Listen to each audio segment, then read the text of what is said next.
Months after launch, Epic Games Store continues to be a topic of contention. Some people don't care, others do care quite a bit actually. They enjoy the features on Steam and don't appreciate Epic buying out games that they didn't even make just by throwing money around and preventing them from being released on Steam. In case you don't know, Epic is hosting their own E3 2019 press conference, the PC gaming show, or I should say that event is sponsored by Epic, so it'll be interesting to see how that goes. I'm wondering whether Epic will announce exclusives on that event, whether people will appreciate that, whether the live crowd will be receptive towards something like that, or if Epic will look for a safer environment where maybe they can't get booed to announce exclusivity deals. Either way, Epic is definitely not backing down. They're going to keep pursuing exclusives regardless of the backlash. Most recently, they bought out the Rocket League developers,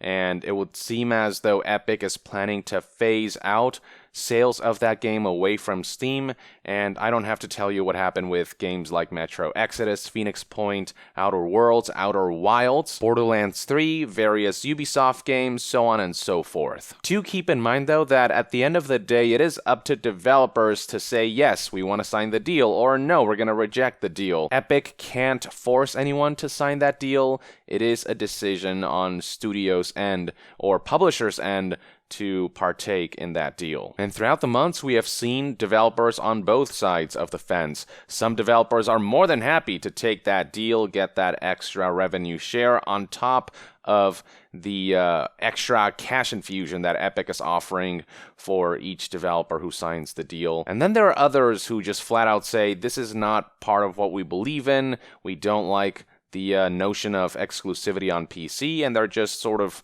rejecting the deal or refusing to participate in that outright. Among the companies who are refusing exclusivity deals is actually none other than Microsoft, who recently took to a blog post on their official website to talk a bit about what's been going on that front and what their stance is. This blog post right here was written by none other than Phil Spencer, and yeah, he detailed his approach to the future of PC gaming. And in this blog post, he covered a number of topics, starting with the introduction of Game Pass for PC. This is already available on Xbox. You basically pay a reasonable monthly fee and you get access to this huge library of games. I myself have subscribed to this and it's very convenient indeed. It's a good alternative for those who play a lot of games but maybe want to save some money. On top of announcing Game Pass for PC, Phil also dedicated an entire excerpt to discussing the rumbling surrounding things like exclusivity. So the headline of that excerpt reads, "More choice in where to buy Xbox Game Studios titles." So that right there sets the tone for the kind of message we can expect. From there, Phil proceeds to explain what his stance is on exclusivity with the following statement. "Enabling gamers to play together through cross-platform play and cross-network play across Windows 10 PCs and console is vitally important. Building communities across all of those players, regardless of the store or platform they have chosen, console or PC, is also vitally important because it helps bring players together, allows games to find their largest audience, and allows gaming to deliver its true potential of uniting people around the power of play.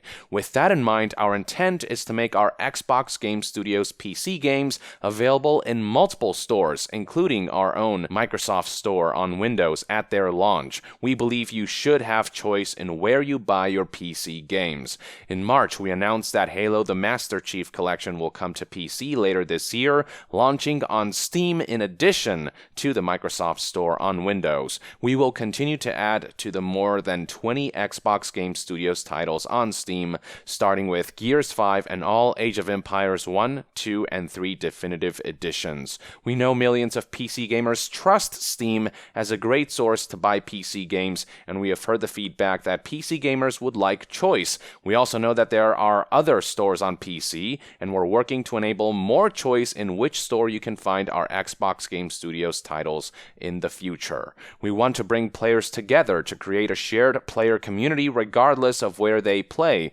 so it's our intent that new Xbox Game Studios titles include features such as voice and text chat, LFG, friends lists, and cross-play across PC and console. On Windows 10, you'll find this functionality in the Xbox Game Bar, which will continue to evolve and expand. So that right there is definitely a very refreshing statement to read in the current landscape. Now look, that's not to say that Microsoft is completely innocent of things like exclusivity. It is no secret that in the recent past, Microsoft has kept their first-party titles exclusive to their own store, the Microsoft Store, which a lot of people just don't like. If you look up games like Gears of War 4, Crackdown 3, Forza Motorsport 7, and Sea of Thieves, among many others, you'll find that they're not available on Steam.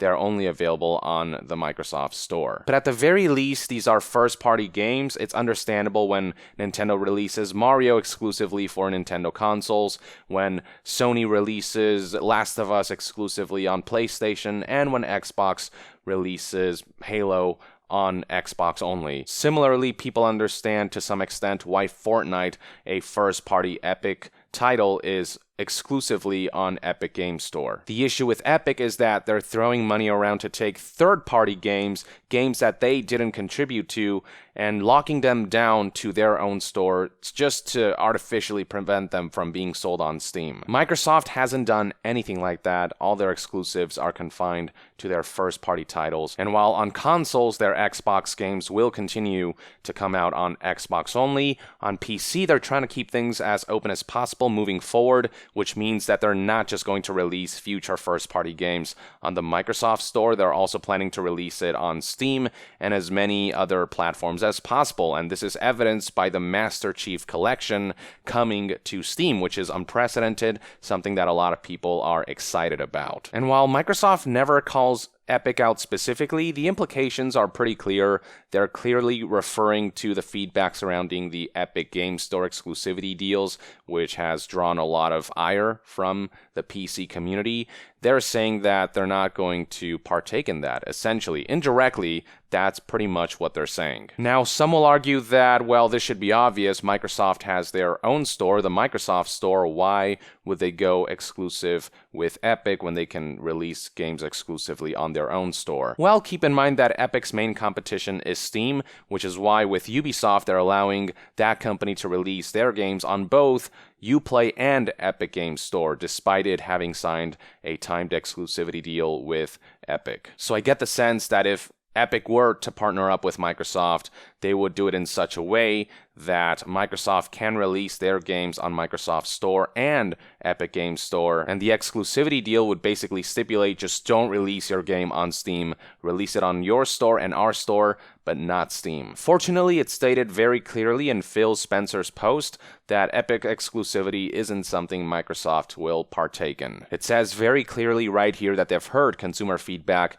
and that they're outreaching to as many platforms as possible, that they will, in fact, release Xbox games on Steam, on wherever. So I'm assuming it might come to GOG and even Epic, if Epic allows Microsoft to release their games on Epic alongside Steam and other storefronts. To this, I can only say thank you, Phil Spencer. Ever since this guy took over as head of Xbox and replaced Don Mattrick, I think Xbox has slowly but surely been moving in the right direction. The main crux of Xbox right now is that it doesn't have games. Services-wise, it's doing really well, I think, but they did buy out a bunch of studios over the past year or two, so I'm really looking forward to seeing what Microsoft has in store for us for next generation.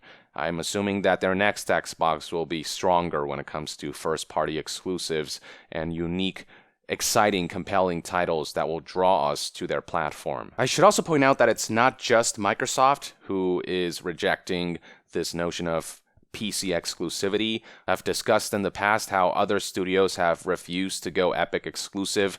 Among the big ones is CD Projekt Red. They have come out on multiple occasions to say, yeah, we're not doing Epic exclusive, which means that Cyberpunk 2077 can indeed be expected on Steam and GOG and whatever other platforms will accept the game. Now, much like with Microsoft, people have said, shouldn't this be obvious given that CD Projekt Red has their own storefront, GOG? If they were to go exclusive, why wouldn't they just confine that game to GOG? And as I said before, Epic seems to be pretty flexible as long as a game isn't released on Steam, so they might let CD Projekt Red release Cyberpunk 2077 on GOG as well as Epic if they were to sign that exclusivity deal, as long as they keep it away from the main competition, Steam. But we don't have to think about such a prospect because it's just not going to happen. CD Projekt Red will be launching Cyberpunk on as many platforms as possible. Two other developers who have expressed similar sentiments of refusing Epic exclusivity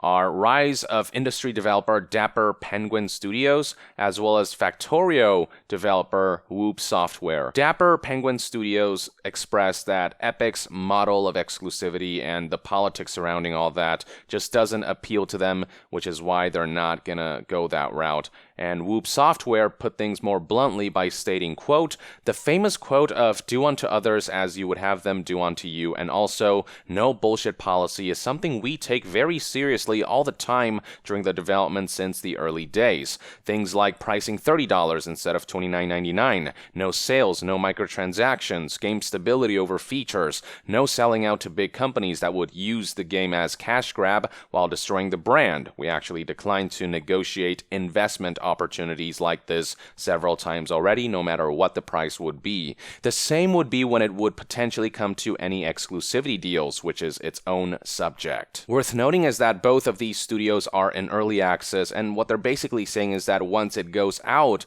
of early access, once these games officially launch, they won't suddenly go Epic exclusive out of nowhere, swerve towards that route, especially when these games are in early access on Steam. They're gonna hold true to the customers that supported them, and they're gonna just try to be as open as possible, spread this game to as many people as possible without discriminating between platforms. And as far as these two games are concerned, they are indie games being developed by indie studios, and what's crazy is that they have this level of integrity despite being the developers who could actually maybe use that money given their indie status, whereas Borderlands 3 being published by Take-Two subsidiary 2K and being developed by Gearbox, very prominent studios and publishers who already stand to make a boatload of money from this, who already have a war chest, who aren't financially in trouble. These guys who don't actually need Epic's cash infusion are the ones going Epic exclusive. I think the indie developers in particular are very passionate, and they prefer to garner long-term loyalty than short-term money, which is a stance that I deeply respect. And Phil Spencer seems to be going for something similar with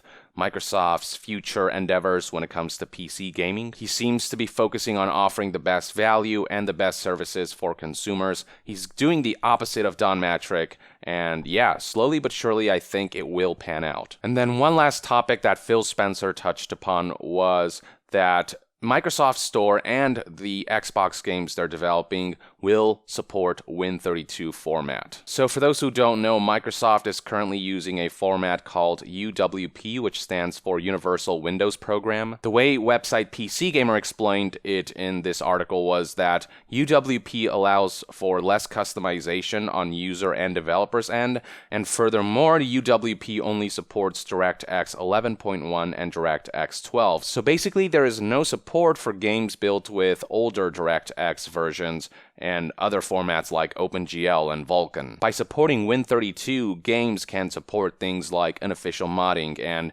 Steam overlays, among other things. Not to mention that developers who tend to favor Win32, if they want to bring their game to Windows Store, they won't have to take the Win32 game and convert it to UWP format and take up time and resources that way. So all around, this is a great move that will appeal to both players and developers, and topped off with the introduction of Game Pass for PC and the commitment towards keeping Xbox games as open as possible to as many PC storefronts as possible. I think that Microsoft is taking steps in all the right direction when it comes to PC gaming. So yeah, there you have it, folks. These are my thoughts and opinions on Phil Spencer's blog post. I'd love to hear what your take is on what's been stated there in the comments below. With that, I would like to end this news update and discussion video. Thank you for tuning in. To be further updated on all things gaming news, reviews, and discussions, stay tuned right here on Yong Yeah.